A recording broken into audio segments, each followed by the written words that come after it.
안녕하세요. 저는 고딩아들 셋 엄마입니다. 상고 졸업하자마자 은행 취업해서 25년을 내리 일하다 얼마 전 퇴직했네요. 이런 저를 남편과 아이들은 참 자랑스러워했습니다. 비록 고졸 엄마이지만 이토록 성실하게 산 제가 참 멋있다고 하니 자신감은 없지만 그런가 보다 하며 미소 짓네요. 남편은 자세히 말할 순 없지만 좋은 대학과 대학원 나와 연봉도 꽤 높아요. 한없이 평범한 저와는 다르게 학벌도 좋고 직업도 좋은 모범생 남자였어요. 시댁도 여유로운 편이었죠. 그래서였을까요? 결혼한다고 했을 때 시댁에서 반대했었답니다. 식 올리는 그날까지도 시어머니는 저를 탐탁지 않게 생각하셨고 제가 해온 예단 전부 마음에 안 든다며 3번이나 빠꾸시켜 버리셨네요. 그러시며 하셨던 말이 있죠. 꼬우면 지금이라도 우리 아들 포기하고 파혼해라. 파혼 그까짓 거 나는 아무렇지도 않다. 나는 네가 도통 며느리로 인정이 안 된다. 그 말에 가슴이 무너져 내리는 듯 했고 이런 결혼에서 내가 행복할까 싶은 마음에 결혼 2개월 앞두고 남편에게 이별을 구했었는데요. 이 세상 모든 부모님은 아셔야 합니다. 반대하는 사랑은 더 활활 타오른다는 사실을요. 남편은 저를 놓칠 수 없다며 집을 나와버렸고 잘난 장남 있는 건 목숨 내버리는 것과 같았던 시어머니는 결국 울며 겨자 먹기로 저를 받아들이셔야 했지요. 어머님 심정도 한편으론 이해가 갔어요. 남편은 2남 1녀 중 장남이었는데 남동생 여동생 둘 다 명문대 출신이고 직업도 좋습니다. 시동생들의 결혼 상대자들 역시 전부 결혼 시장에서 꽤 인기 좋은 직업을 가진 분들이에요. 어머님은 당신께서 자식 농사 하나만큼은 끝내주게 잘 지었다고 항상 만족스러워 하셨습니다. 그런데 나이 30 중반이 다 되어가도록 형제들 전부 앞세워 결혼시킨 장남이 뒤늦게 데려온 여자가 저였던지라 어머님이 상심이 엄청 크셨던 거죠. 시댁 친척분들이 모이기만 하면 제 남편에게 얼마나 대단한 여자 데려오려고 이렇게 장가를 안 가냐고 우습게 소리를 하셨답니다. 남편은 결혼 생각 없다고 했지만 어머님은 그건 말도 안 되는 일이라면서 교회 아는 분들에게 소개를 받아 어디 중소기업 대표 외동딸, 중학교 교장 딸, 공단 이사장 딸 등 괜찮은 며느리감을 줄줄이 데려와 자리 한번 만들어보려 했지만 남편은 그때마다 거절했다고 했어요.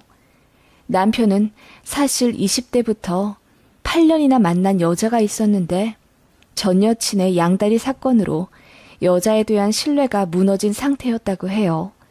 그래서 아무도 안 만난 채로 30대 중반까지 버티고 있었는데 제 소박하고 진실된 모습에 반해 먼저 저에게 대쉬하고 사귀게 된 겁니다. 나이가 나이인 만큼 서로 결혼 전제로 만났고요.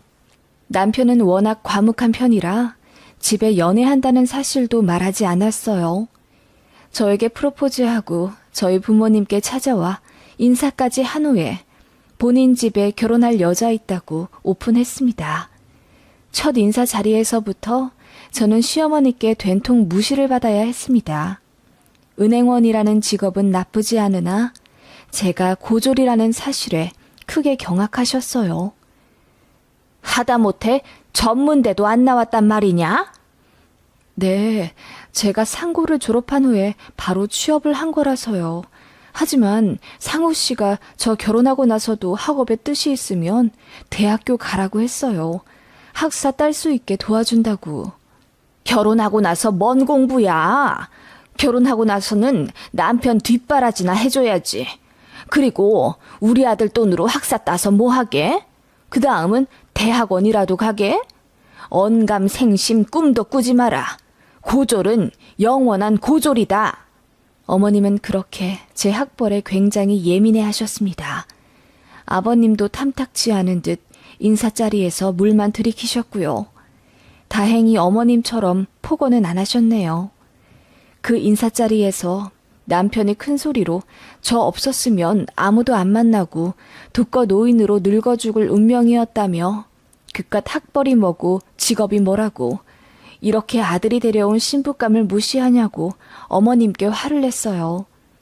그날 이후로 어머님이 대놓고 저에게 뭐라고 하신 적은 없지만 아까 말했듯이 예단으로 어머님이 시비를 걸듯 물고 늘어지는 바람에 한 번 파혼할 뻔이 있긴 했었죠. 그래도 최선을 다해서 해갔고 친정에 욕보이지 않게 저도 많이 노력했습니다. 어머님이 저에게 싸늘하게 구셔도 남편이 제 편이라 든든했어요. 게다가 서울에 사시던 시부모님이 저희 결혼 이후 경남에 있는 아버님 고향으로 집 지어 내려가셨기 때문에 1년에 2번 명절에만 뵈었기 때문에 솔직히 좋았어요. 가뜩이나 어머님이 저를 마음에 안 들어 하셔서 얼굴 보면 가시방석인데 자주 안 봐도 되니까요. 그렇게 나름 결혼 생활 행복하게 잘했습니다. 일주일에 한 번씩 시댁에 해야 하는 안부 전화의 압박이 있긴 했습니다. 전화 드릴 때마다 어머님은 단 한 번도 따스하게 받아주지 않으셨습니다.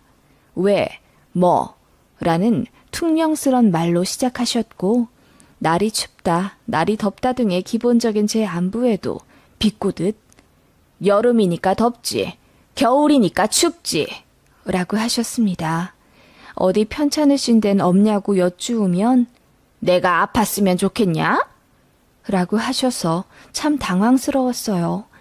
제가 전화드리는 걸 싫어하시나 싶어 안 하기 시작하면 시댁이라도 잘해야 점수를 딸 텐데 배가 불러서 그런 노력을 안 한다 라며 잔소리를 하셨습니다. 그런 어머님의 변덕에 너무 속상하고 힘들었지만 시댁에서 저희 결혼한다고 2억이나 해주셨기 때문에 저도 편한 집에서 잘 살 수 있었던 거고 그에 상응하는 노력을 해야 한다고 생각했습니다. 저희 친정에서는 여유가 없어 3천만 원도 겨우 해주셨거든요. 물론 제가 일하며 모은 6천만 원 정도를 가지고 와 얼추 1억 채웠네요. 어머님 말로는 그것도 안 가져왔으면 내쫓았을 거라네요. 아무튼 그렇게 저는 어머님 성에 안 차는 큰며느리였습니다. 명절에 시댁 가면 저는 부엌대기였어요. 사실 제가 자진해서 부엌에 처박혀 나오지 않았습니다. 어머님은 미국에서 온 귀한 부잣집 둘째 며느리와 잘난 사위를 어화둥둥 감싸안느라 정신이 없으셨고 신우와 도련님은 저를 거의 투명인간 취급하셨어요. 그나마 남편만 안절부절 못하며 제 옆에 있어주곤 했는데 그나마도 제가 다 밀어버렸네요. 어머님이 어디 남자가 부엌에 들어오냐며 이런 건 다 하는 사람이 하는 거라고 호통치시는 바람에 제가 더 마음이 불편했었거든요. 게다가 남편이 억지로 제 손을 잡고 거실에 앉혀 가족들 사이에 자리를 잡노라면 그보다 진땀 날 데가 없더라고요. 모두 이방인 보듯이 저를 낯설게 바라보았고 저는 안중에도 없다는 듯 그들만 아는 이야기를 하며 저를 철저히 배제시켰습니다. 그나마 미국에서 온 동서가 저를 좀 안쓰럽게 보고는 저와 대화하곤 했네요. 저라고 같이 어울려 지내볼 노력을 안 한 건 아닙니다. 맞장구 치며 웃기도 하고 대화해보려 그들의 관심사를 미리 공부해 물꼬를 터보기도 했는데 그때마다 어머님은 제가 말 한마디 하는 것도 눈치 주셨죠. 자꾸 부엌에 가서 불 꺼라, 냉장고에서 뭐 꺼내서 재워놔라 등등 제가 어울릴 기회조차 안 주셨던 것 같아요. 시댁 친척분들이 그런 저를 보며 안쓰럽게 생각하시고는 시댁 적응하느라 힘들지, 시어머니가 좀 무섭지 하며 토닥여 주셨거든요. 저는 시댁에서 철저히 외톨이였습니다. 그런 저를 남편은 마음 아파했고 한동안 명절 때마다 이 핑계 저 핑계 대며 경남 안 내려갔네요. 그러다가 제가 첫 출산으로 아들 쌍둥이를 낳았고 우리 아이들로 인해 저는 어머님께 드디어 인정을 받았답니다. 지역이 지역인지라 아들을 많이 고파하셨거든요. 결혼도 안 하고 있던 장남이라 더 아들 타령을 하셨는데 떡두꺼비 같은 아들을 심지어 둘이나 쌍둥이로 낳아놓으니 얼마나 좋으셨겠어요. 제가 낳은 아이들 덕분에 저도 시댁에 가면 거실에 앉아 쉴 수 있게 되었고 애들 핑계로 시댁 가족들과도 벽없이 이야기할 수 있게 되었네요. 자존심 상하고 속상하지만 제 결혼 생활 초반은 그랬어요. 그래도 제 성정이 워낙 순한 편이라 시댁에서 큰 소리 한 번 안 냈고 고분고분 소처럼 곰처럼 있었네요. 그런 제 모습에 어머님도 마음을 조금씩 여신 것도 같고요. 하지만 그건 제 착각이었네요. 어머님은 사람 많은 곳에서는 늘 저를 창피해 하셨어요. 그도 그럴 만한 것이 이상하게 시댁 관련 지인들을 만나면 꼭 사위 며느리들이 무슨 직업을 가지고 있는지 면전 앞에서 대놓고 물어보셨어요. 한 번은 시댁 친척 결혼식장에서 만난 분이셨는데 저에게 누구냐고 물어보시더라고요. 그래서 누구 집 큰 며느리라고 소개하니 저에게 무슨 일을 하냐 물어보더라고요. 그래서 땡땡 은행에서 일한다고 했더니 무슨 부서냐, 학교는 어디 나왔냐, 꼬치꼬치 물어보시더라고요. 그래서 대답을 해드렸습니다. 땡땡 여상 나와 바로 취업했다고요.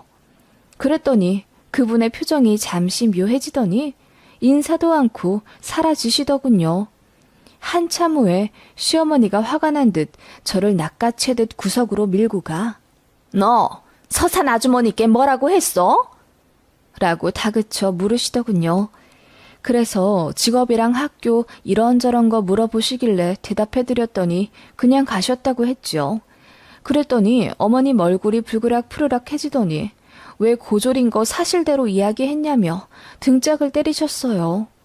창피해서 주변 사람들에겐 저 서울 대졸이라고 소개하셨답니다. 너 고졸인 거 우리 가족들만 알아. 시고모랑 시모님들까지만 따간다고. 왜 눈치도 없이 동네방네 대학교도 못 간 걸 떠들어 제끼고 난리야.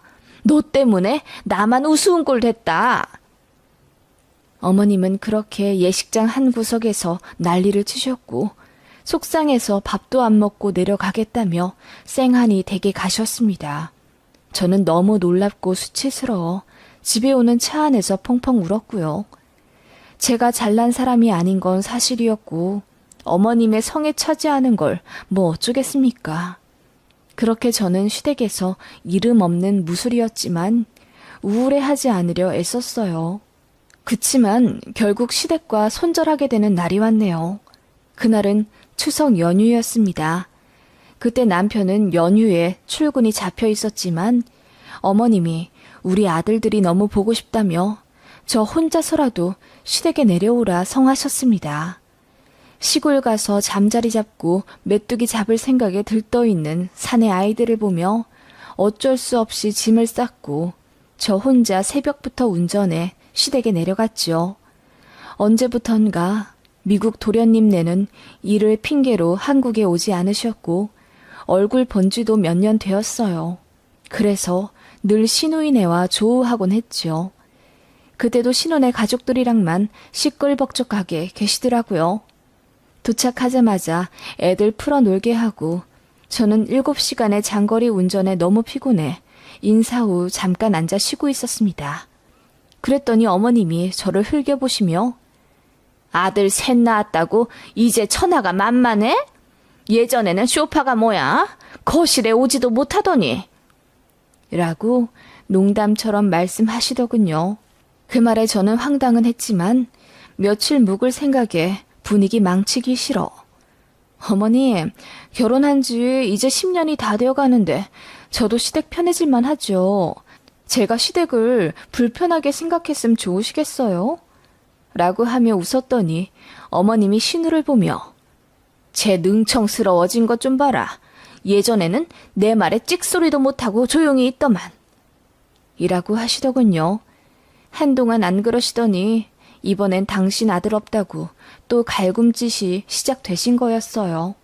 어머님은 저 오기만 기다렸다며 동그랑땡 빚이라 한 소쿠리 내어주시고는 당신은 딸이랑 동네 마실 좀 다녀오겠다며 나가시더라고요. 그래서 저 7시간 새벽 운전하고 이제 도착했는데 오자마자 일을 시키시는 거냐고 하니 그럼 며느리가 그런 거라도 해야지. 너 많이 컸다? 이 집안에 한참 모자라는 며느리이니 어머님 마음에 잘 들게 노력하겠다던 옛날 다짐은 어디로 간 거야? 라고 하시며 웃으시더라고요. 저는 그런 말 한 적 없거든요. 그래서 제가 언제 그렇게 이야기했냐고 따지듯 물으니 신우가 시무를 툭툭 치며 그만하라 하더군요. 그렇게 저 혼자 동그랑땡 다 말았네요. 그것까진 괜찮았어요. 절대 참을 수 없는 결정적인 사건이 터진 거지요. 저녁 식사 시간에 누가 배를 누르더라고요. 어머님이 누군가 하고 밖을 내다보니 기겁을 하면서 호들갑을 떠시더군요. 그러더니 밥 먹고 있는 제 팔을 끌고는 잠깐 와보라 하시더라고요. 영문도 모르고 끌려 나왔는데 어머님이 저를 안방에 밀어넣더니 잠깐만 여기 있으라 하시는 거예요. 어머님, 갑자기 왜요? 나중에 설명하마. 잠깐만 여기 있어. 그렇게 말씀하시고는 안방을 닫으셨어요. 이윽고 손님 한 분이 들어오는 소리가 들렸어요. 어머님이 엄청 반갑게 맞아주시는데 얼핏 들어보니 교회 관계자 중 높으신 분 같았어요. 밥 먹다 이게 웬 봉변인가 싶고 저는 왜 숨어야 하나 싶어 황당하더라고요. 바로 가실 줄 알았는데 시간은 꽤 오래 흘러갔고요. 그때 안방문이 슬그머니 열리더니 제가 먹던 소고기 뭇국에 밥이 말아져 있는 그릇이 들어오더군요. 어머님이 문틈 사이로 속삭이듯 이야기하며 잠깐만 이렇게 먹거라. 그만 가실 거야. 라고 하더니 바로 닫으셨고요. 이게 뭔 일인가 싶어서 문을 열려고 하니 어머님이 절대 안 된다고 하며 문을 닫으려 하셨어요. 그때 그 손님이 성경책인지 무언가를 찾으셨고 안방 쪽으로 오려고 하시더라고요. 그러자 어머님이 먼저 들어와 저를 급하게 밀어서 안방 안쪽에 있는 화장실로 넣어버리고는 문을 닫아버리셨어요. 거긴 안 쓰는 화장실이라 난방도 안 되고 불도 안 들어오는 곳이에요. 이 캄캄하고 축축한 공간에 있으려니 내가 왜 여기 있어야 하나 싶어 어이가 없다 못해 화가 치밀어 오르기 시작했습니다. 어머님이랑 손님은 안방에서 잠시 이야기를 하다가 다시 거실로 나가셨고요. 저는 이대로 참을 수가 없어 그대로 화장실 문을 박차고 이어 안방 문도 거세게 열며 나왔습니다. 제가 거실에 들어섬과 동시에 어머님 표정이 기절할 듯 새하얘지더군요. 손님이 저를 의아하게 보다가 이내 웃고는 누구셔? 아, 큰 며느리구나. 안 그래도 내가 자기한테 물어볼 게 있어서 그 전부터 연결 좀 시켜달라고 했는데 우리 권사님이 며느리 바빠서 안 된다고 어찌나 보호를 하시던지. 라며 저를 붙잡고 제가 다니는 은행에 대해 물어볼 게 있다고 하시더군요. 자기 막내 조카가 은행에 가고 싶다고 하는데 저도 같은 대학이라 도움이 되지 않겠냐 하시면서요. 그 말에 저는 어머님이 왜 저를 그렇게 필사적으로 감추려 하셨는지 알겠더라고요. 제가 고졸인 게 창피해 다른 사람에게 대졸이라고 거짓말 하신 거였어요. 이젠 정말 참기 힘들더군요. 그래서 제가 물었죠. 대학이요?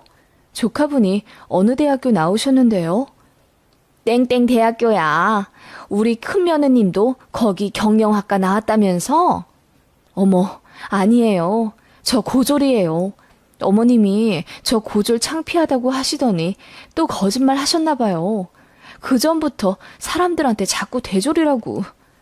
제가 이야기하자 어머님이 사색이 되며 제 입을 막으려 하셨습니다. 저는 가뿐히 피하고 이어 말했죠. 저 대학교 안 나왔어요. 그래서 어머님이 거짓말한 거 들킬까봐 저를 화장실로 밀어 넣으셨나 봐요. 그래도 배고플까봐 먹던 밥은 넣어주셔서 감사해요. 그래도 화장실에서 밥 먹으라고 하는 건 너무 하셨어요, 어머님. 제 말에 어머님, 손님, 신혼의 가족들 모두 벙쪄서 정적이 흘렀습니다. 아이들이 없었기에 망정이지요. 어머님은 순식간에 얼굴이 고추장처럼 새빨개져서는 말을 더듬고 난리가 나셨습니다. 그게 아니라 나는 우리 큰며느리가 워낙 낯을 가려서.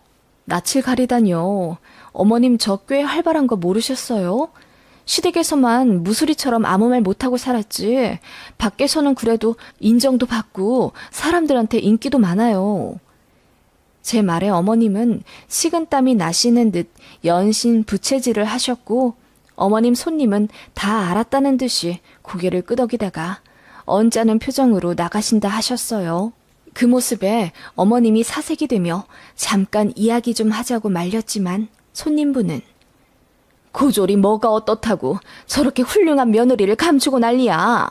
나도 고졸이야. 그동안 속으로 목사 부인이 고졸이라고 무시하며 살았겠네. 그리고 종교 있는 사람이 그렇게 거짓말하면 못 써.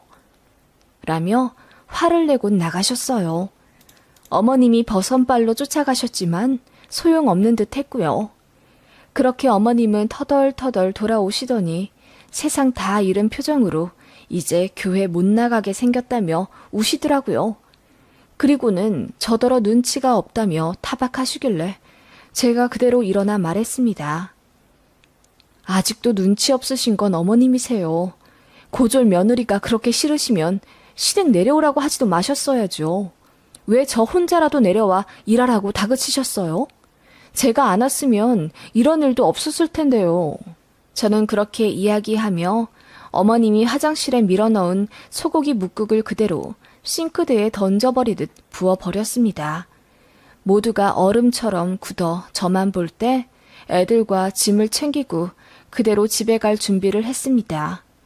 시부모님과 신우 얼굴이 사색이 되어 저를 말리기 시작하더군요. 제가 전에 없이 단호하고 차가운 표정으로 정색하자 신우가 뭔가 잘못되었다 느꼈는지 엄마, 빨리 사과해! 라며 시무를 재촉했고 시모도 당황해 하더군요. 저는 필요 없다며 앞으로 시댁에 절대 내려오지 않을 거라고 했습니다.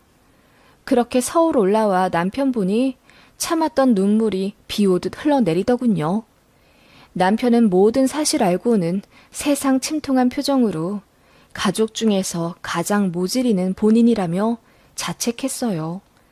그러면서 앞으로 시어머니가 돌아가셔도 상관 안 해도 된다면서 시댁의 발길 끊으라 하더군요. 그렇게 말해준 남편에게 정말 너무 고마웠어요. 시어머니는 뭐 그날 이후로 저에게 전화하고 난리였습니다. 처음에는 어떻게 그렇게 아무 말 없이 손자들 데리고 가버릴 수 있냐며 화를 내시더니 제가 이젠 더는 못 참겠으니 시댁 안 간다고 했더니 급기야 우시더라고요. 남편은 시부에게 전화해 자기 와이프 무시하는 건 장남 무시하는 것과 똑같다며 대들었고 시부도 시모가 너무하긴 했다며 며느리 뜻대로 하라고 했답니다. 시모는 하나 아쉬울 것 없어 보이더니 똥줄 타는 사람 마냥 한 달에 한두 번은 전화하고 카톡하고 난리였습니다. 알고 보니 미국 사는 제 동서도 시모랑 다투고 연 끊었다고 하더라고요. 이유는 자세히 모르지만 아들 손자 타령하다 손절 당하신 것 같았습니다. 도련님네는 딩크 원하는 눈치였거든요. 그렇게 잘난 며느리를 들이고도 대를 이어야 한다 어쩐다 헛소리를 하신 게 분명했어요. 결국 시어머니는 며느리 둘을 다 잃으셨고요. 어쩜 그렇게 경솔하실 수 있으신지 한편으론 감탄입니다. 며느리는 그저 만만한 존재일까요? 어머님 당신도 누군가의 며느리이자 당신의 딸 역시 누군가의 며느리인데 어쩜 그렇게 남의 집 딸들을 무시하셨을까요? 그렇게 결국 어머님 챙기는 자식은 신우밖에 안 남았네요. 온갖 대소사일도 신우가 다 챙겨야 하니 나중에는 저한테 전화해서 자기 엄마 한 번만 봐주랍니다. 제가 딱 잘라 싫다고 했더니 더 말을 못하더군요. 다 어머님이 자초한 결과 아닐까요? 그렇게 시댁과 연 끊고 나니 어찌나 편하던지요.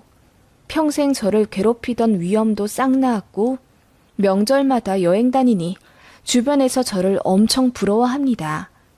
그렇게 몇 년 지내다 어머님이 발목 골절 사고로 병원에 입원하셨다는 이야기를 들었는데 그때도 안 갔습니다. 남편이 가지 말라 하더군요. 그때 3달간 신우가 자기 엄마 모셨어요. 신우가 또 한 번 저에게 전화해서는 이제 잘 지내보자 어쩌고 하던데 무시했습니다. 그 이후로는 아예 연락 없고요. 남편도 시댁에서 받은 돈 그냥 깔끔하게 갚겠다며 일부 대출 끌어와 본인 부모님께 다시 2억 돌려드렸습니다. 그러자 어머님이 노발대발 하셨다더군요. 누군가는 저더러 무정한 며느리라고 하겠지요. 며느리가 둘이나 있으면서 대접도 못 받는 시어머니를 딱하다 생각할지도요. 하지만 그 쾌쾌하고 캄캄한 화장실에서 소고기 묵국에 개밥처럼 말아져 있는 국그릇을 물끄러미 바라보던 그때의 제 심정을 조금이나마 이해해 주셨으면 하네요. 지렁이도 밟으면 꿈틀한다는 걸 시어머니가 이제는 완벽히 느끼셨을까요?